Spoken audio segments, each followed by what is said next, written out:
নমস্কার বন্ধুরা, আমি রিঙ্কু। আমার চ্যানেলে নতুন বন্ধুদের ওয়েলকাম জানিয়ে এবং পুরনো বন্ধুদের পাশে থাকার অনুরোধ জানিয়ে শুরু করছি আজকের এই ভিডিও। আমার আজকের রেসিপি পাঁকাল মাছের কষা। এই মাছটা খুবই সুস্বাদু এবং পুষ্টিগুণে ভরপুর। বর্তমানে বিলুপ্তির পথে মুক্ত জলাশয়ের এই দেশি মাছ। আমরা এই মাছটাকে পাঁকাল মাছ বলি। অনেকে অনেক নামে এই মাছটাকে চেনেন। আপনাদের কাছে এই মাছটা কী নামে পরিচিত অবশ্যই জানাবেন। আমি এই মাছগুলো 900 টাকা কেজি দরে বাজার থেকে কিনেছি। এখন বাজারে এই মাছ প্রায় দেখাই যায় না। খালে বিলে প্রকৃতির নিয়মে এই মাছগুলো জন্মায়। মাছগুলো আমি বাজার থেকেই কাটিয়ে নিয়ে আসছি। মাছের মাথাটা ফেলে দিতে হয় আর লেজের দিকটাও কেটে ফেলে দিতে হয়। এই যে এইভাবে মাছগুলোকে পরিষ্কার করে নিয়েছি।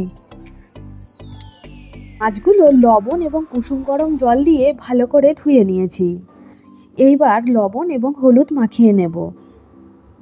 এই মাছে ফ্যাটের পরিমাণ কম, ভিটামিন রয়েছে প্রচুর, বুদ্ধির বিকাশ ঘটায়। গর্ভবতী মহিলাদের জন্য এই মাছ ভীষণই উপকারী।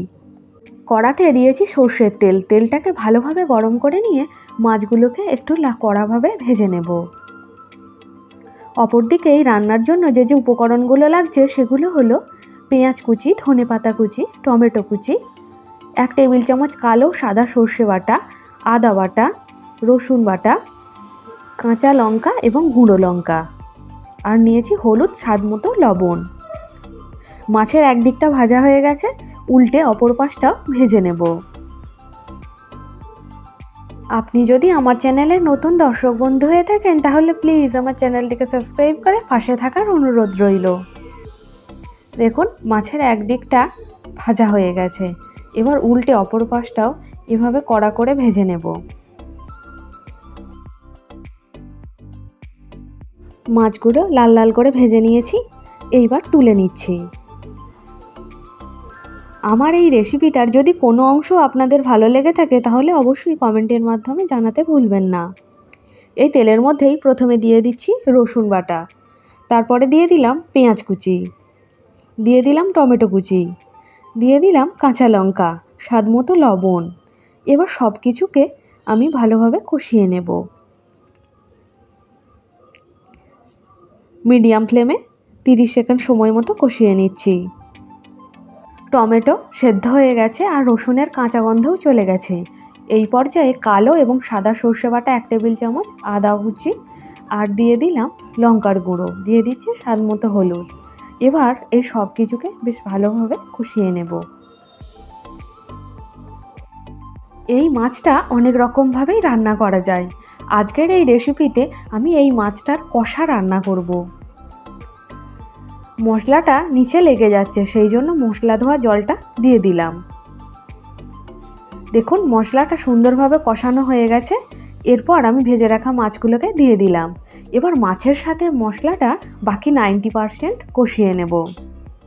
যখন তেল ছেড়ে বেরিয়ে আসবে তখন বুঝতে হবে মাছটা সম্পূর্ণরূপে কষানো হয়ে গেছে। গরম গরম ভাতের সাথে যদি এই কষা মাছটা থাকে তাহলে আর কোনো পদই লাগে না। দেখুন মাছটা থেকে তেল ছেড়ে বেরিয়ে এসেছে, মাছটা কষানো হয়ে গেছে। এইবার আমি অল্প পরিমাণে জল দিয়ে দেব।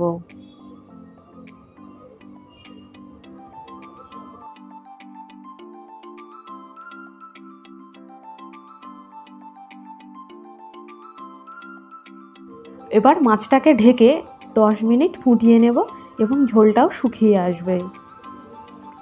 দেখুন ঝোলটাও শুকিয়ে এসেছে, মাছটা রান্না হয়ে গেছে।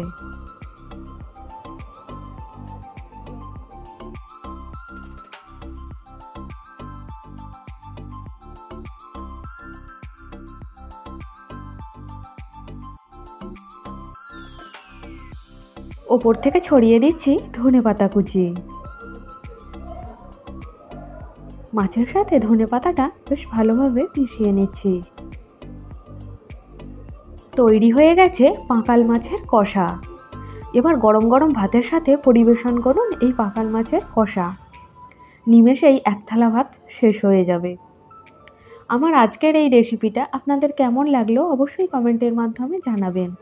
ভালো লাগলে একটা লাইক দেবেন এবং আপনাদের প্রিয় বন্ধুবান্ধবদের সাথে শেয়ার করবেন। আজকে এ পর্যন্তই। আবার আপনাদের সাথে দেখা হবে অন্য একটি পর্বে, অন্য একটি নতুন রেসিপির সাথে। ততক্ষণ আপনারা সকলেই ভালো থাকবেন, সুস্থ থাকবেন এবং আমার পাশে থাকবেন। ধন্যবাদ।